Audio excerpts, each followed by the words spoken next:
Hello friends, welcome back to this online lecture series on structural failures and repair.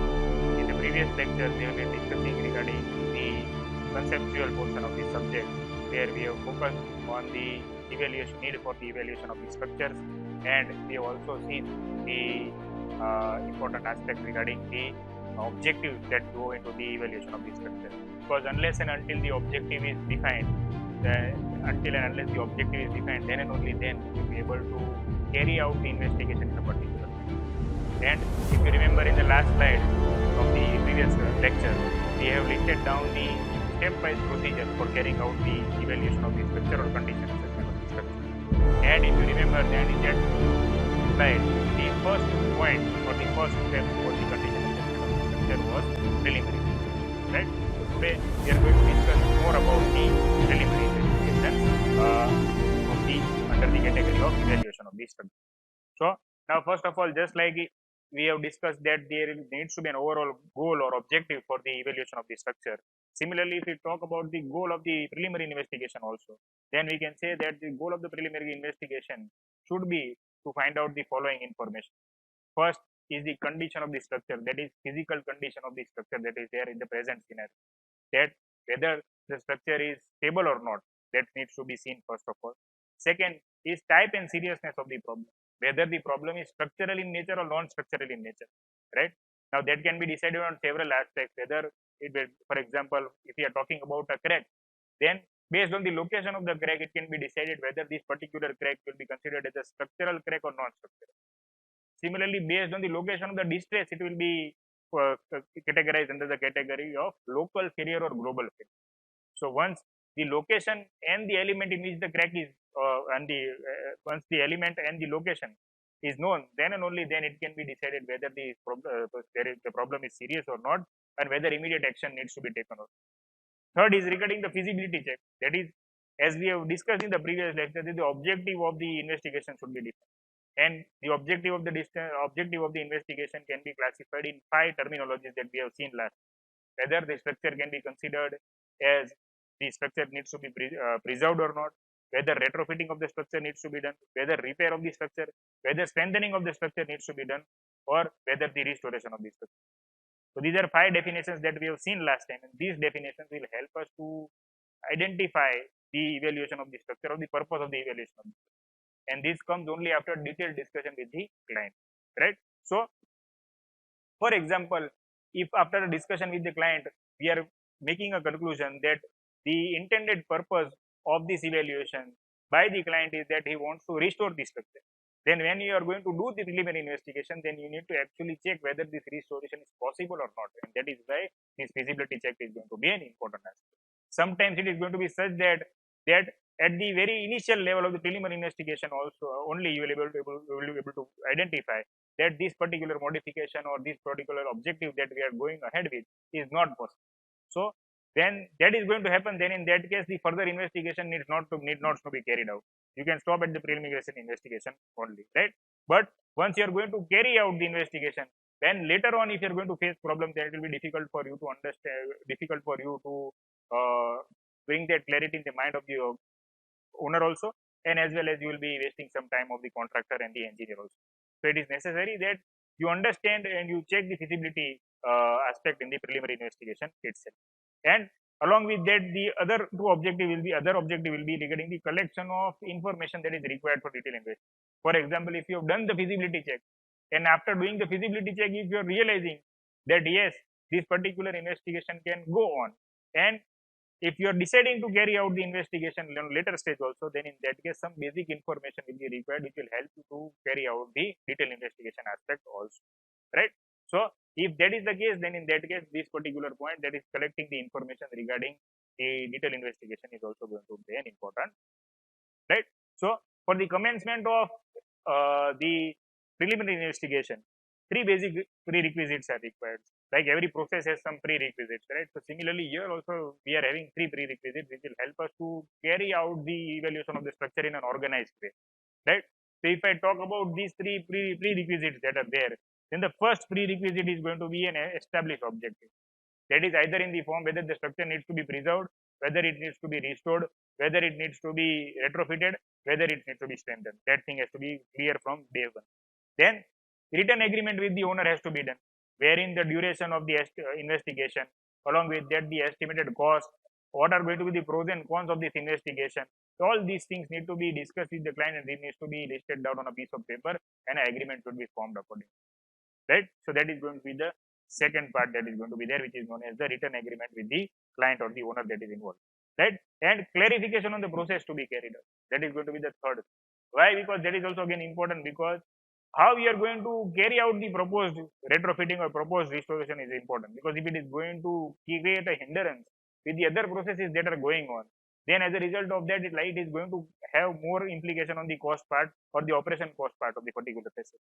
For example, if you need to carry out some kind of modification inside a factory, then in that case you need to wait for the shutdown period. If you are not planning to carry out the maintenance in the shutdown period, then in that case what is going to happen is that the regular production is going to get affected. Similarly, here also that thing needs to be cleared, whether the process that we are going to thinking of, in which we are going to, or sequence in which we are going to carry out the operation, is it going to delay any other activity, or is it going to have us any other any other kind of implication in terms of cost and time? Then that needs to be also checked. Sometimes the stability of the other elements or the surrounding elements is also compromised when you are going to trying to achieve a particular object.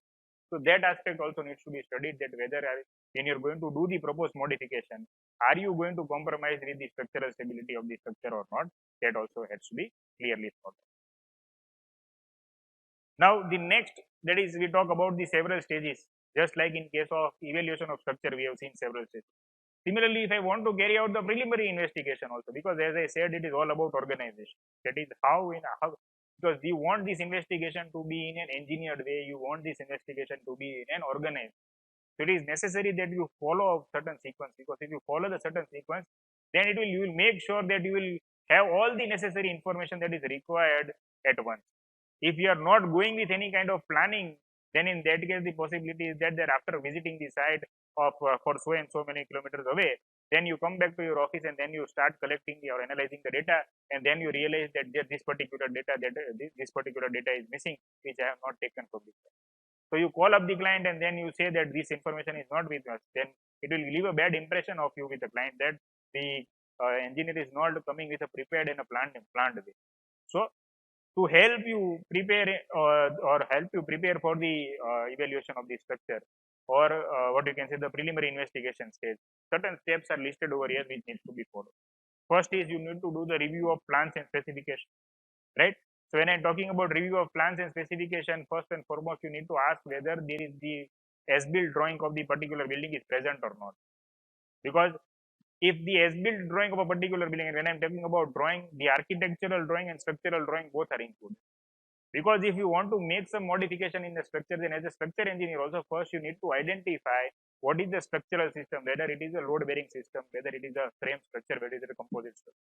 Because then and only then you will be able to provide, or you can suggest some kind of modification. Unless and until you are able to understand the system, structural system clearly, you should not take any kind of decision, right? So that is why this review of plan, specification and construction record is very important. That is, when I am talking about plans, then you can have several agencies through which you can get the plans. That is the original designer, original owner, or the passing authority is there, or the original contractor is there. From all these agencies, you will be able to get the, what you can say, the record of the drawing. Along with that, the other word that is mentioned is regarding the specification and construction record. Now, when I talk about specification, the specification is dealing with basically the grade of concrete, the cover is provided or not, the whether the testing is carried out or not, what are the cube test results, and whether the formwork drawings were prepared or not, whether the pour card was prepared or not, whether the checking of reinforcement was done or not. These all kind of records will be available to you once you get in touch with the correct person. So you should review all these things, and if you see any modification with the drawing as respect to the thing that you are seeing on site, then you need to note down that particular. Then second case is the site observation. That once you are having this plan with you, that is the architectural plan or structural plan. And one more thing is that if in case, because when you are, what is going to happen is that in the majority of these structures that you are going to visit, in majority of these structures, what you are going to see is that when you will visit, then the possibility is, since the structures are going to be old, that is 20 years, 25 years, 35 years, 40 years old structure. So when you visit this structure, the possibility is that due to the change in the owner or due to the duration of the time that has gone by, the possibility of having the original drawings or the original designer is going to be very rare.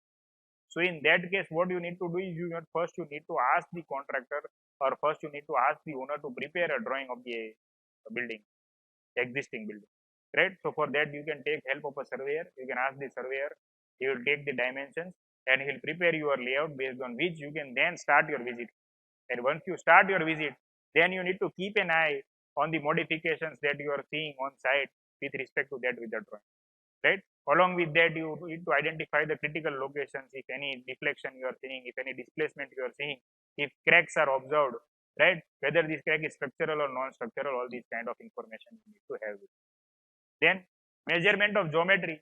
When I talk about measurement, then if the structural drawing is available with you, then you need to cross check whether the dimension of the member that is given in the drawing is same on the site or not. For example, if the beam width is 230, then if the width, whether the width of the beam is 230 or not, whether the column center to center distance is same or not, right? Whether the spacing is also same or not. These all things need to be checked. So if any deflections are observed, if spans are there, then large span structure should be measured. Deflection that is there at present condition should be measured. All these things should be checked on site when you are doing the preliminary investigation. Then once you are doing this particular thing, and if there is some local distress that you are observing at this particular place during your visit, and if you feel that this might be of some serious implication, that is, it will be structural in nature, then in that case, if you want to ensure that it is not much serious, then what you can do is you can suggest a non-destructive test. In this case, one needs to be very careful and very clear that this non-destructive test that we are going to do at the preliminary stage is going to be a very, what you can say, a very basic test, that is not a very detailed investigation that we are going to do. But this can be done only there. These last three steps that are there, that is non-destructive testing, then exploratory removal, and lastly sampling and testing. These three activities will be done only if any serious issue is observed on the site during the preliminary investigation. Other than then, the first three things are going to be the only things which are going to be important. Right? So that is when we talk about review of plans and specifications, as you can see, as we have discussed, that in order to get the access to the drawing, there are several sources that we can refer to, right? That is, first you can refer the owner's file, then you can contact the original designer, then original contractor, right? Then local authority offices where the passing of the structure is done, right? And lastly, if the structure is a historic structure, then you may get the data of this particular structure in a library, in a university also, right? Because sometimes we see that when historic structures are there or heritage structures are there, then this data is published in some university or in journals. So possibility is that you may get access from that particular location. And drawings once available should be checked with on-site situation and should be checked for changes and code confirmation. Now that is again another issue. That is, when the structure was constructed, in which year it was constructed, and which code was applicable at that particular time. Now you are doing the modification in this particular year. So over a period of time, there has been change in the different clauses of the Indian standard. So as a result of that, you need to check whether if you are going to do these changes, then is the structure going to be in conformance with the current code of practices or not, right? So these are all different aspects that you need to keep a check on during the category of review of plan specification construction. Then if I talk about site observations, now I have given you a general idea already, but still if you list down a couple of points which you can observe during the visit, then the first thing is that nature and extent of the problem. That will be depending upon what you can say, the location of the crack, for example, whether it is structural or non-structural, that is the nature, and then extent of the crack is whether it is going to be beyond a certain length, depth, what is the width of the crack, whether it is live or not, whether the deflection is taking place, then what is the permissible value, what is the actual value of deflection that is observed on the site. These are all different types of issues that you can keep in mind on. Then identifying the affected members, that which are the members which are going to be critical. Now again, that will be critical or not, they will be defined based on the location of the member, that is whether the member is local member or global member. For example, if the deformation is taking place in beam, then it will be considered as a local deformation. But if the distress is developed in column, then it is a global distress. Why? Because if the column fails, then as a result of that, the stability of entire building can be jeopardized, right? So the identifying the affected members is also very important. Then serious distress or not, that is also we have already discussed, right? Then location and frequency of the problem, whether the crack is live or not, you need to check, right? Because if it is a dead crack, then the cause of worry is little bit less. But if it is live, then in that case it is going to be a problem. Then monitoring of the cracks. If it is a live crack, then you need to suggest some kind of measure through which you can monitor the movement of the crack in the coming days also. Then areas of load concentration. Where is, for example, if you are seeing certain area which are heavily loaded, then you can go and cross check and discuss with the client whether this particular thing was originally planned or not, right? Then another aspect is regarding the connections also. And these connections are going to be important, particularly when there is going to be a deflection in the system, because the connection between the beam and the column is going to be affected if the deflection is also observed, right? So that is why the connections need to be studied, particularly in case of steel. And during the site visit, as I said, that some photographs and videos should always be made. Why? Because when you go back to your office and you start analyzing the data that you have collected, and you feel that you need to recall certain things, then these photographs and videos will help you to recall and revisit the site sitting in your office, right? So that is why it is important that you take the photographs and videos during the visit that you are doing. Then again, measurement of geometry.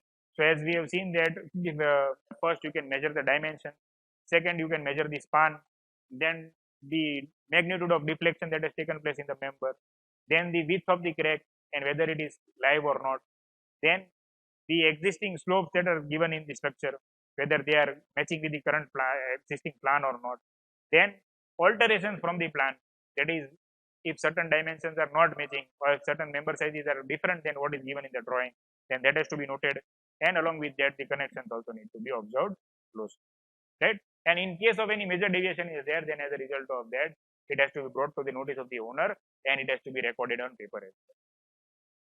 And lastly, if we talk about non-destructive testing also, as I have said that non-destructive testing is not going to be that much important in case of preliminary investigation, but only if you find something which is going to be little bit fishy in nature and you need to be sure about that thing, then in that case you will go for non-destructive testing. And when you go for non-destructive testing, then it will not be an extensive exercise, it will be only a very preliminary exercise, where couple of tests only, such as very simple tests such as force vibration test or rebound hammer test or acoustic impact test, such type of basic tests need to be done during the preliminary investigation, right? And once this preliminary investigation is done, then you need to prepare a report, and this report should conclude this report should present the following aspects, where the first aspect is the structural capacity check, second is the project feasibility, third is the structural problem, fourth is the strengthening requirements, and fifth is the further investigation. So if I look at these points one by one, then the first point is structural capacity check. So you need to make sure whether the structure is capable of taking further loads or not, right? And it is going to conform with the current codes or not. Second is project feasibility, depends on the location, depends on the problem, whether working condition is there or not, whether access to that particular location where the problem is there or not, what are the implications, whether people will be able to work there or not, whether labor will be ready to work or there or not. These are all different things that are going to be kept in mind when you talk about feasibility check. Then structural problems, again, whether the observations made in the structural or non-structural in nature, right? And if yes, it is going to be a structural problem, whether the issue can be resolved by means of strengthening or not, right? And yes, if strengthening is possible, then lastly you conclude that yes, if strengthening is possible, then we may go for further investigation in form of detailed investigation, right? So these are all 5 points that should be mentioned in form of a report, and this report should be presented to the owner, and further discussion should take place with the owner and contractor to decide the further course of action, right? So that is it as far as this particular segment of preliminary investigation is concerned. In the next lecture, we'll be discussing regarding the detailed investigation aspect under the category of evaluation of